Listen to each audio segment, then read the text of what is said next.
My name is Adriana Navarro. I am 31 years old and I used to believe that when it mattered most, my family would show up. I was wrong. I don't mean that as an accusation anymore. I've had enough time with it now that it sits differently, not like something sharp, more like a fact you've finally finished organizing, filed somewhere you can access without bleeding. What I mean when I say I was wrong is this: I had evidence for years that my family had a hierarchy and I kept choosing not to read it. I interpreted every absence as an accident and every dismissal as a misunderstanding, because the alternative, that I was simply lower on the list, was something I was not ready to sit with. My wedding changed that. But I want to start before the wedding, because the wedding only makes sense if you understand what came before it. I am a structural engineer. I have been licensed for 6 years. I work on commercial and residential projects, load-bearing assessments, foundation reviews, failure analysis when something has gone wrong and someone needs to know why. My job is to look at a structure and understand what is holding it up and what is quietly compromising it, and to write that down in plain language that leaves no room for interpretation. I am good at this. I passed my PE exam on the first attempt, which fewer than half of candidates do. My firm gave me my own caseload 18 months in. I have testified twice as an expert witness in construction litigation, and both times the attorneys on my side told me afterward that I was the clearest technical witness they had worked with. I want to pause here and ask you something. Think about the last time you built something that was wholly, cleanly yours, a skill, a credential, a decision you made without anyone's permission, and think about what it would feel like to watch the people closest to you look right past it. Because that is what this story is about. And it matters that you understand the shape of it before I tell you what happened. My father has never attended a single site walk I've invited him to. Not once.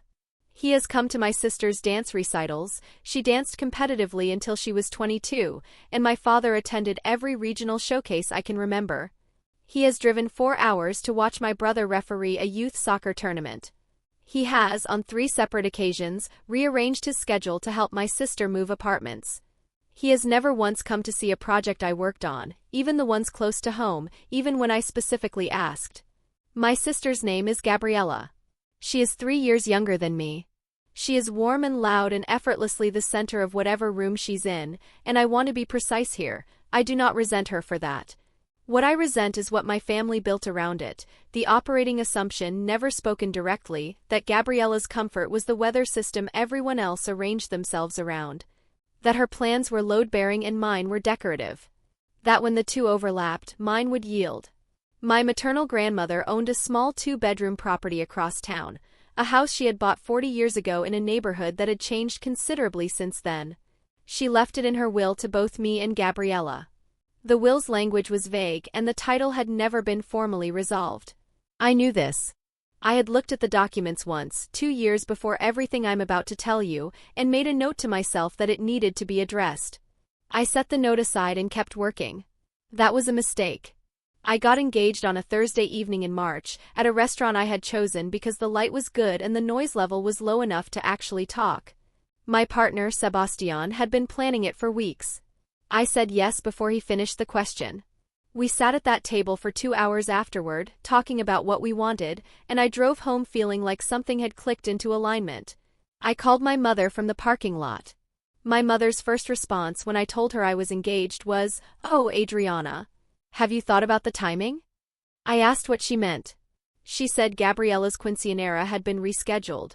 Gabriella had turned 15 during the pandemic and the family had promised her a proper celebration when things reopened. They had just settled on a date. She said it with the careful brightness of someone delivering information they know is going to land wrong. I said when? She gave me the date. It was 6 weeks after the date Sebastian and I had already discussed for the wedding, a Saturday in early October. We had not booked anything yet, but we had talked about it seriously, had already contacted one venue. I said, "That's not the same day." She said, "No, but it's close. And there's a lot of overlap in the planning. Your father thinks it might be hard to do both well." I sat in that parking lot for a long time after I hung up. The restaurant lights were still on behind me. I could see couples through the window leaning across tables. My engagement ring caught the light when I moved my hand. I called my father. He answered the way he always answers, in the middle of something, his attention arriving in pieces. I told him. He said, "Your mother told me." Congratulations. Then, without pausing, you know about the quinceañera? I said I did. He said, we're going to need everyone focused on that right now. It's been a long time coming for Gabby.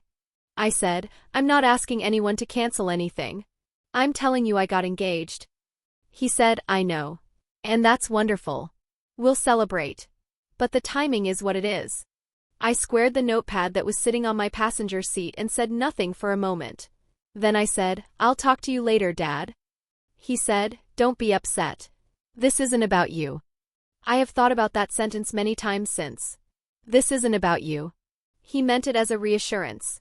What it actually was a precise and accidental description of the problem. Over the following weeks, I watched the quinceañera planning consume my parents entirely. My mother called me 3 times in 10 days, not to ask about the wedding, but to ask whether I knew a florist, whether I thought the venue deposit was reasonable, whether Sebastian and I could help set up the day before. Each time, the wedding was not mentioned unless I mentioned it first, and when I did, the subject moved on quickly, the way a river moves around a rock. I booked the October venue anyway. I set the date. I sent save the dates in July, including to my parents and Gabriella. My mother called the evening after hers arrived. She said, Adriana, we got the card. I said, good. She said, you know the quinceañera venue requires all the family photos that Saturday afternoon. I said, the wedding is in the evening. There's time. She said, your father doesn't think there's time. I said, have you looked at the schedule? She said, he just doesn't think it will work. I said, put him on. My father got on the phone. He said, Adriana, we love you. But Gabriella has been waiting for this for 4 years. If we come to the wedding, we'll miss the photo session, and she'll have those photos for the rest of her life. I said, you'll have wedding photos too. He said, it's not the same. You know how important this is to her. I said, it's my wedding, Dad. He said, you're being selfish. I held the phone against my ear and did not answer for a moment. The word landed the way those words do, not loud, just sudden, like something dropping in a quiet room. He said, still audible, Adriana? I'm not saying this to hurt you. I'm saying it so you understand. I picked up the phone. I said, I understand. I hung up. The thing about a pattern is that you can see it clearly only from a certain distance. While you're inside it, it just looks like weather, some days better, some days harder, nothing you'd call a system. It is only when you stop and turn around that you see the shape of it. Let me tell you the shape of it. When I was 23 and finishing my last year of my master's program, I applied for a competitive fellowship, a 12-month research position with a firm in Chicago, funded, with a stipend that would have let me finish my thesis work without taking on more debt. The application required a letter of intent and 2 references. I spent 3 weekends on it. I told my parents I'd applied. My father said, Chicago is far. My mother said, what would Sebastian do? Sebastian and I had been together for 8 months at that point. Neither of them asked what the fellowship was for, what it would mean for my career, or whether I'd gotten in. I did not get it. I was an alternate. I found out on a Tuesday, and I did not tell my family for a week because I did not want to process their reaction alongside my own. That same spring, Gabriella was cast as a lead in a community theater production. My father rearranged 2 client meetings to attend opening night. He brought flowers. He posted a photograph on the social media account he barely uses. I noted this. I set it down next to the Chicago thing and tried not to draw a line between them. I was 25 when I passed my PE exam. I have already told you my father did not come to any of my site walks. What I have not told you is what happened the week after I passed. I called my parents. My mother said she was proud of me. My father said, does this mean you can finally start making real money? I told him the salary band for licensed engineers at my level. He said, that's not bad. Then he asked whether I was going to Gabriella's showcase that weekend, because he was driving down and there was a seat in the car. I went to the showcase. Gabriella was good.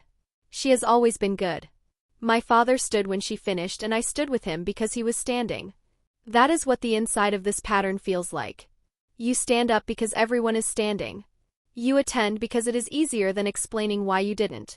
You fold yourself into the shape the room requires, over and over, until you have been folded so many times you've forgotten what shape you started in. I felt hurt by it in those years, not dramatically, not in a way I would have named out loud. It was more like background pressure, the kind that doesn't register as pain because you've adjusted your posture around it for so long. But it was there. Here is what I was doing during those years underneath the folding.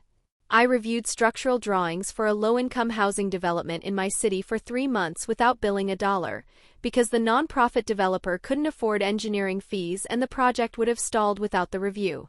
I did it on evenings and weekends. My father knew I was doing it because I mentioned it once. He said, "That's nice of you." I drove to my parents' house on a Saturday to assess a crack in their foundation wall that my father had been worrying about for 2 months and had not had inspected. I looked at it for 40 minutes, took photographs, measured the displacement, and told him it was a settling crack consistent with the age of the structure. Not structural, not progressing, no action required. I wrote it up in a short report so he'd have it if he ever sold the house. He said, "I could have gotten that from a handyman." I said a handyman could not have told him whether it was structural. He said, "Well, it wasn't." I spent 11 months serving as the structural reviewer on a school renovation project, unpaid overtime, because the project had run over schedule and the school district needed occupancy certification before the fall semester. I got them their certificate. The district sent a letter of commendation to my firm. My firm put it in my file. I told my mother about it. She said, "That must have been a lot of work." Then she asked if I'd talked to Gabriella lately because Gabriella was going through a hard time. I pulled the load-bearing walls of my parents' house addition, the one they built when I was 17, out of my own memory and flagged a potential issue with the beam span above the new dining room. The span was at the edge of code for the lumber grade they'd used. I mentioned it to my father. He had a contractor friend look at it. The contractor said it was fine. My father told me the contractor said it was fine. I was 28 when Gabriella moved into a new apartment and my father called me to ask whether I could look at the lease because she'd found a clause she didn't understand. I am not a real estate attorney. I am a structural engineer. I read the lease anyway, found the clause, explained it to Gabriella over the phone. She said thanks and moved on. My father called back the same evening and said I was good at that kind of thing. I kept a record. Not a spreadsheet, a folder of emails, a few notes in a journal I've kept since college. By the time of what I'm about to tell you, the folder was thick.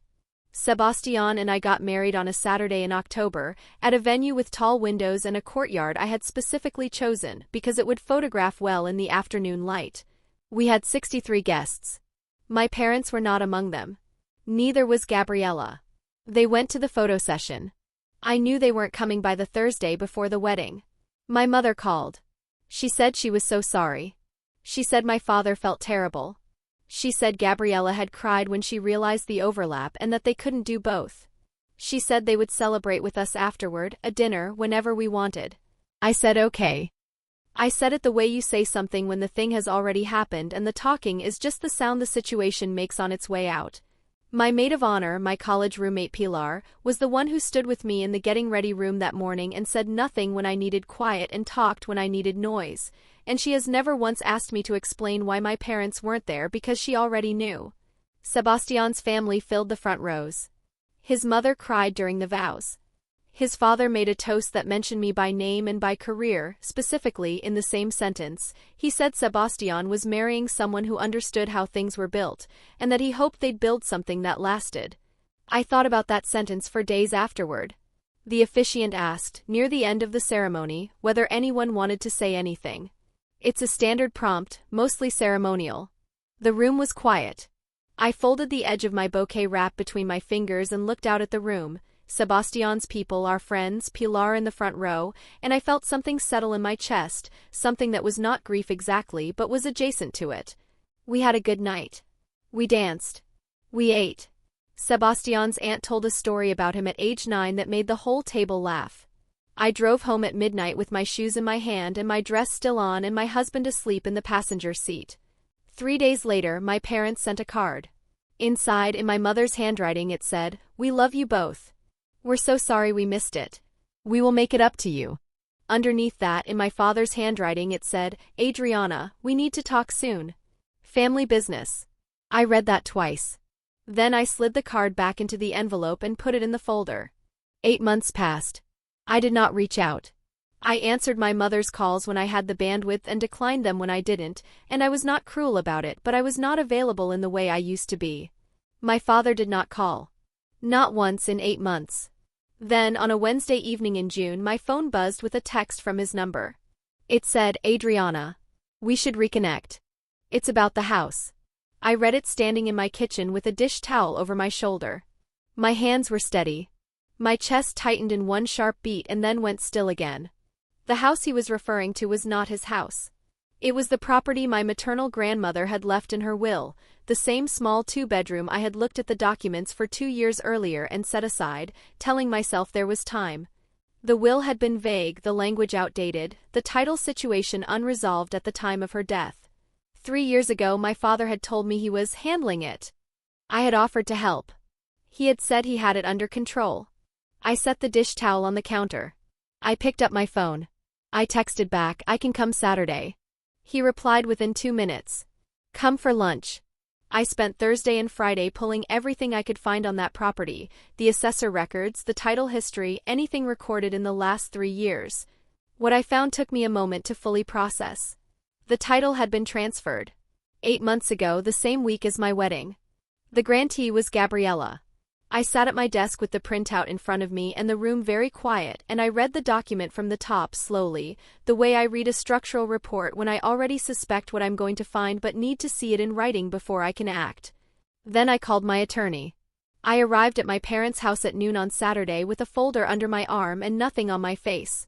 My mother answered the door. She hugged me the way she always hugs me, both arms, briefly, the kind of hug that is genuine but practiced. She said I looked thin. She said lunch was almost ready.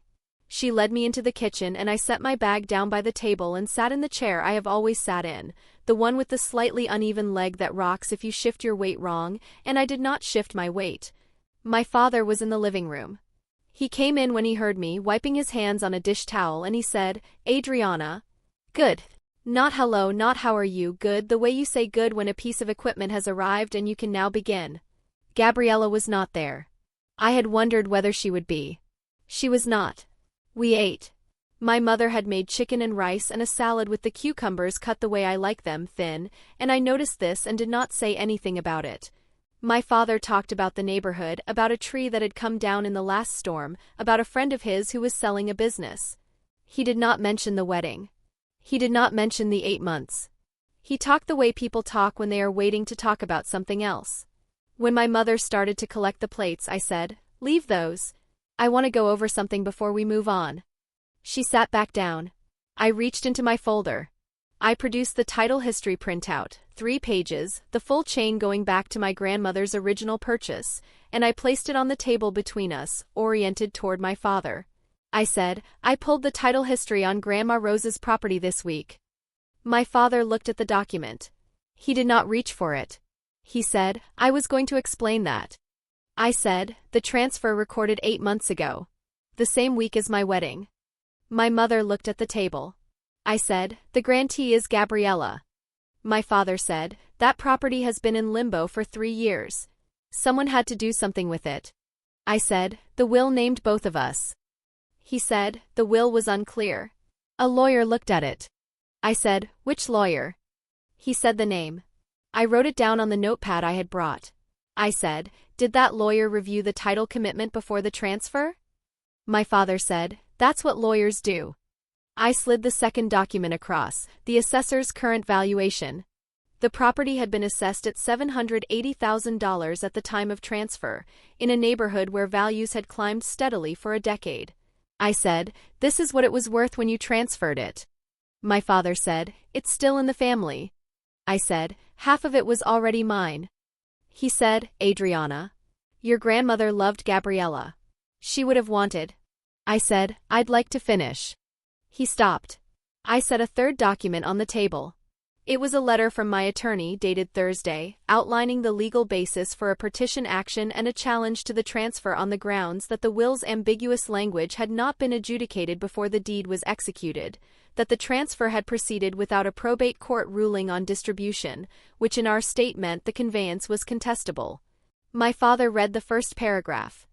His jaw tightened as he read, and I watched him move from the version of this conversation he had been planning to the version he now understood he was actually in. He said, "You hired an attorney." I said, "I called her Thursday." He said, over a piece of property. I said, over a piece of property that was half mine and that you transferred to Gabriella the week of my wedding without telling me. My mother said, Raoul. My father said, I thought you wouldn't care. You've never mentioned that property. I said, you never asked me whether I cared.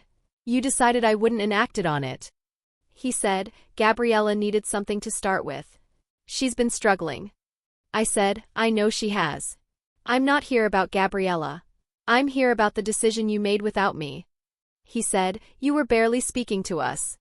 I said, you transferred a $780,000 asset out of a jointly inherited estate during the week of my wedding. The sequence is worth noticing. The room was quiet. The refrigerator hummed.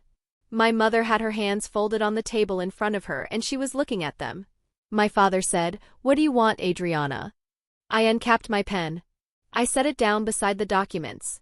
I said, I want to tell you a few things first. And then I'll tell you what I want. I had decided on the drive over that I was going to do this in order. Earliest to latest. The way I sequence a structural report, foundational conditions first, then the accumulated load, then the point of failure. I said, when I applied for the fellowship in Chicago, I told you about it. You said Chicago was far. You didn't ask what it was for or whether I'd gotten it.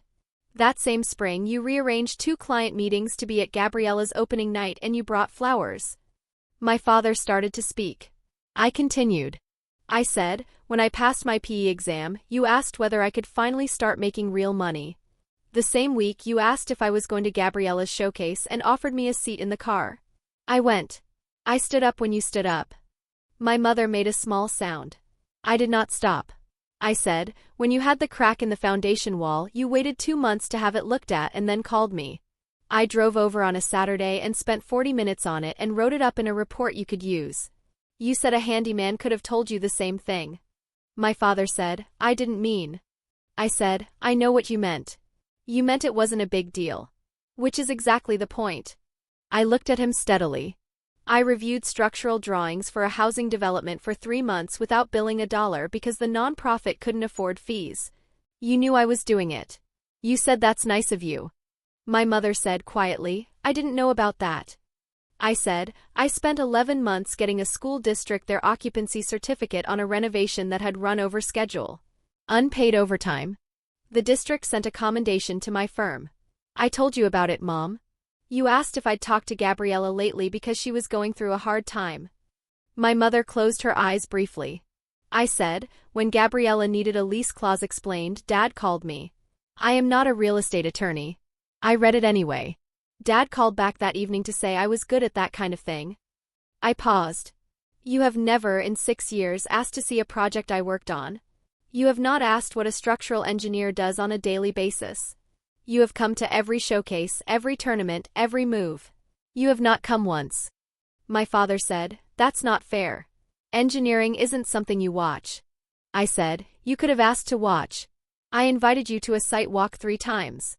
He was quiet. I said, and then my wedding. I set the date. I sent the save the dates. You told me I was being selfish for expecting you to come. You chose the photo session. You sent a card afterward that said you'd make it up to me, and underneath that, in your handwriting, you wrote that we needed to talk about family business. I let that sit for a moment. The family business was that you had already transferred the property. The week of my wedding. While I wasn't looking. My father said, we didn't plan it that way. I said, I believe you that you didn't plan the timing deliberately. What I don't believe is that it was a coincidence that you moved quickly while I was occupied with something else and not in contact with you. I picked up my pen and held it. You told me more than once that I was doing fine on my own. You said it when I got a raise. You said it when I mentioned the porch. What it meant was that Gabriella needed things and I didn't, so the available resources should go to her. I understood that. What I didn't understand was that it extended to an inherited asset that the will hadn't cleanly resolved. My mother said, Raoul. She's right. My father looked at her. She said, we should have talked to her. He was quiet for a long time. The refrigerator hummed. Outside, a car went by slowly. He said, what do you want, Adriana? I said, a mediated resolution. My attorney will be in contact with yours this week. I want my share of that property recognized, either a buyout at current assessed value, split equitably, or a co-ownership agreement with terms we negotiate through counsel. I am not asking Gabriella to be removed from the title. I am asking for what was already mine. He said, and if we don't? I said, then my attorney files the partition action and the transfer challenge and a probate court decides. That process will take longer and cost more, and the outcome will be less predictable for everyone. I stood up. I would rather settle this ourselves. I picked up my folder. I straightened the documents inside it. I looked at my father and then at my mother. I said, the lunch was good, Mom. Thank you. I walked to the door. I did not slam it. The mediation took 6 weeks. Gabriella was present for the second session. She did not speak much, but at the end she said quietly that she hadn't known the will language was unclear, that she had assumed my father had handled it correctly. I believed her. We settled on a buyout. Gabriella kept the property, and I received a payment of $390,000 representing my share of the assessed value at time of transfer. The wire cleared on a Thursday. I sat at my desk and looked at the confirmation for a moment, and then I closed the tab and went back to work. My father and I have not had a real conversation since the Saturday lunch. He has texted twice, once to say the mediation went well, once to say he hoped I was doing well. I replied to both. My mother calls on Sundays now more consistently than before, and we talk about small things and sometimes larger ones, and she has not once asked me to understand my father's position, which I take as its own kind of apology. Sebastian asked me a few weeks after the wire cleared whether I felt better. I thought about it for a while before I answered. I said, not better exactly. More level. Like something that had been slightly off-plumb for years had been adjusted, not fixed because the years themselves don't adjust, but the current load is distributed more honestly now. He understood what I meant. He usually does. Here is what I've been sitting with since then. There is a particular kind of being overlooked that is not dramatic enough to name while it is happening. It doesn't arrive as a single incident you can point to. It arrives as a pattern of small signals, the question not asked, the invitation not taken, the word that lands wrong and is never corrected. You absorb each one individually and file it as a minor thing, and you keep going and you keep showing up and you keep doing the work because the work is real and you believe in it even when the people around you don't quite understand what it is. What I wish I had understood sooner is that absorbing those signals without naming them is not grace. It looks like grace from the outside. It feels like patience or perspective or being the bigger person. But what it actually is the slow accumulation of debt that no one has agreed to repay. And at some point, at a wedding or a title printout or a text that arrives 8 months too late, the accounting becomes visible. And then you have a choice about what to do with the ledger. I am not someone who wanted this to become a legal matter. I would have preferred a conversation years earlier, in which my father looked at my work the way he looked at Gabriella's dancing, not with the same intensity, not even with the same language, but with the same basic willingness to see it. That conversation didn't happen. I spent a long time waiting for it and then I stopped waiting and built something anyway, and what I built held. That's the thing about structures and about people who build them. What matters is not whether anyone was watching while you worked. What matters is whether the thing stands. Mine does. If this story landed somewhere real for you, if you felt the weight of being the one who is always fine on your own, share it with someone who needs to hear that fine on your own is not the same as not needing anything. It just means you've learned to build without an audience. This story is a work of fiction created for entertainment purposes. All names, characters, events, and situations depicted are entirely fictional and do not represent real individuals or actual events.